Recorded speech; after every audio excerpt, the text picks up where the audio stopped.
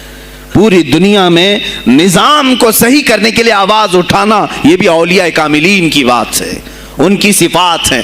صرف اپنی خانقاہ میں اللہ اللہ اور ذکر کرانا ہی ان کا کام نہیں تھا، وہ دلوں کو تو دھلتے ہی تھے، لیکن جو نظام سنبھال رہا ہوتا اس کی باغ ڈور کو بھی دھلتے تھے، اس کی بھی صفائی کرتے تھے۔ تو اللہ کا ڈر رکھنے والا کرسیوں پر آئے، جو کسی کا خون چوسنے والا نہ آئے۔ عزیزان گرامی وقار، اپنے سیاسی شعور کو بھی بیدار کرو، سیاست کو سمجھو، تم کب تک استعمال ہوتے رہو گے؟ اب اس میں علماء کو بھی آنا چاہیے کہ ان کے سیاسی شعور کو بیدار کرے۔ تمہارے ساتھ آج جو کھیل کھیلا جا رہا ہے، تم ہر ایک کی جے وجے کرتے ہوئے ہر پارٹی کے پیچھے جاتے ہو، تم نے آج تک اپنا قائد نہیں ڈھونڈا، اپنا قائد نہیں ڈھونڈا۔ اور ان کو دیکھو، وہ کہتے ہیں کہ اگر پیٹرول 200 لیٹر بھی ہو جائے تو ہمارے قائد تو یہی ہیں، اس لیے کہ ہمارا ہم مذہب ہے، وہ ہمارے مذہب کی بات کرتا ہے۔ تمہارا کون ہے میرے عزیز؟ تم کسی پر متفق نہیں ہوتے، اور جو تمہارے لیڈر ہیں وہ کسی اور کے پلو میں چھپے ہوئے ہیں، ہاں کسی اور کی گود میں بیٹھے ہوئے ہیں، جا جا کر کے یہ سارے مسلمانوں کو کسی اور کے ہاں بیچ کر کے آتے ہیں۔